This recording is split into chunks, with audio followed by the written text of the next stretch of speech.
Star Wars Jedi Fallen Order was a great foundation for the third-person Souls-like adventure game, but if we're being honest with ourselves, there's plenty of room to grow. My name is Kodiak, this is Legacy Gaming, and here are 5 ways Star Wars Jedi Survivor needs to improve to be a huge success. So I just recently played through Fallen Order, to get me in the right mindset for Jedi Survivor. If there's one thing I think we can all universally agree on, it's that backtracking is absolutely awful. In Fallen Order, Cal would constantly get to the end of a region as part of the main story, and then have to navigate all the way back to the Stinger Mantis without the aid of a fast travel system. In all fairness to the team, there are moments when backtracking adds to the story. A perfect example from Fallen Order is on Ilum. After Cal restores his lightsaber, as you're leaving the cave, Imperials swarm your position, and you're forced to fight to survive.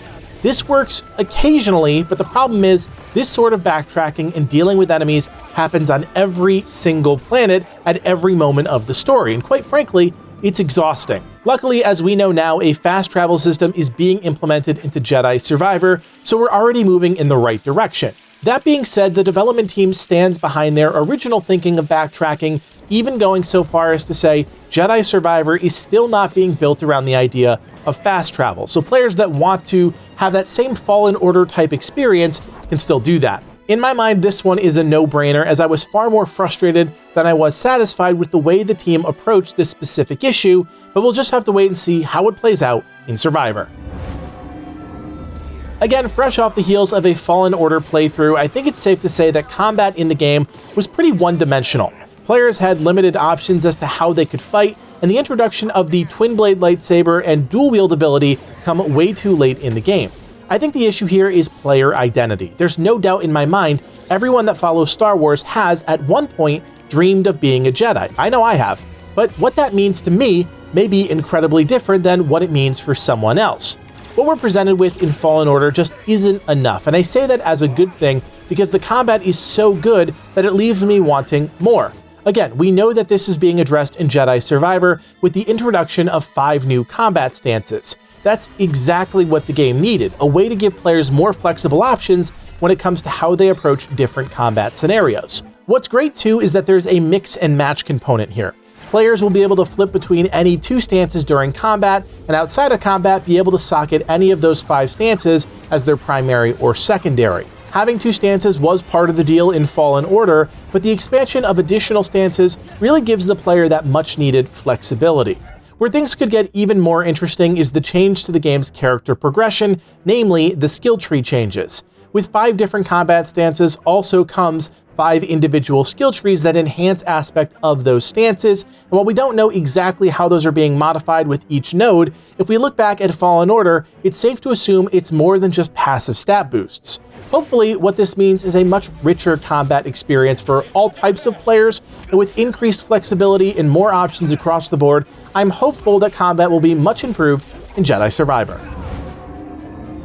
Sometimes less is more, and over the past few years, I feel like maps in video games have just been atrocious. Fallen Order presented players with a very Star Wars-y map experience. It was a 3D projection from BD1, and that was cool, but in terms of usability, yeah, it's not great. In my opinion, if I have to spend more time figuring out how to use a map effectively than actually playing the game, then something has gone horribly wrong. And because the game relies on the map system to give players clues about where they need to go to next, the gameplay and the map are intimately linked. In my opinion, where things get really confusing is when you have multiple layers of maps that overlap, and while it's the team's attempt at accounting for verticality on multi-leveled maps, it creates so much confusion and frustration when trying to navigate that it completely does the player a disservice. As I said before, less is more, and in Jedi Survivor, I really hope the team takes a pass at the map design and creates a more streamlined system for players to use.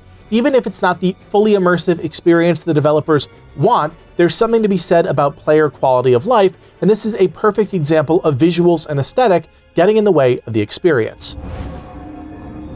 If there's one thing I love about Fallen Order, it's the balance between action and storytelling. One thing in particular the game does well is create cinematic moments laced with energy. You're drawn into the moment because you know as soon as that cutscene ends, you'll be forced to jump into action. In Fallen Order, Cal was still young and naive, understandable since the game starts with him coming to terms with his Jedi past. but in Jedi Survivor, we're dealing with a more experienced and more mature version of Cal. What I hope this amounts to are those same cinematic moments, but amplified with sharper writing and a narrative that's a bit more mature across the board. It's the difference between superficial and immersive, and I think the team was on the cusp of greatness in Fallen Order, but ultimately hamstrung because Cal had to come of age throughout the entire game. The developers don't have that issue this time around, and by bringing back a familiar cast, there doesn't need to be lengthy exposition and backstory. The focus can be on telling a compelling, overarching story, creating tension and resolution on a larger scale without feeling the need to provide context. As someone that loves the intense storytelling of Rogue One and Andor, what I'm really hoping for is a little more of that flavor in Jedi Survivor, which I think is possible given the dynamics at play. Lightsabers are cool, let's just get that out of the way. But as far as weapons go, there's not a whole lot you can do to make them more interesting. This became clear to me about halfway through Fallen Order when I started to really lose interest in the various lightsaber-wielding bosses. Simply put, most of those fights were forgettable, and it's in large part because of the weapon in question, the lightsaber. Sure, you can change up attack patterns, add in a flip or a spin, but ultimately, most of the time Cal was facing an opponent with another lightsaber, the fights played out almost identically, and that just left a lot to be desired. As a Souls-inspired game, I think it would behoove the team to really take a cue from the source material and think of new and innovative ways they can present bosses in Jedi Survivor. A perfect example of an interesting fight is Gorgana, the giant bat-like creature you have to fight on Dathomir. It's such a different type of encounter within the game that it stands apart as interesting and unique.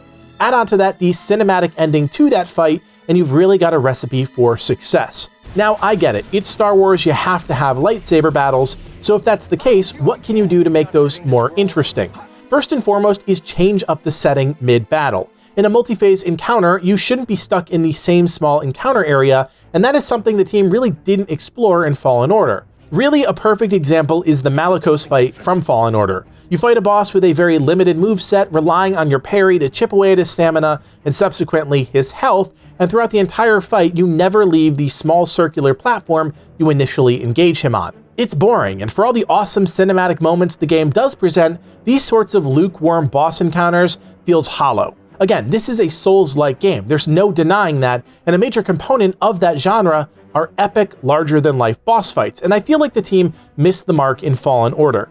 Hopefully with the introduction of things like the Gendai in Jedi Survivor, the team is creating more variety in the different types of boss battles Cal will have to overcome.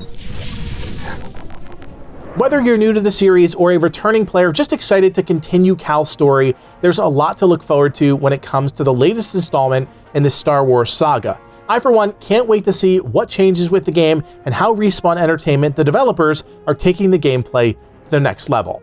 As always, friends, if you enjoy videos like this and you want more Star Wars Jedi Survivor in your feeds, do me a solid, hit that thumbs up, and consider subscribing.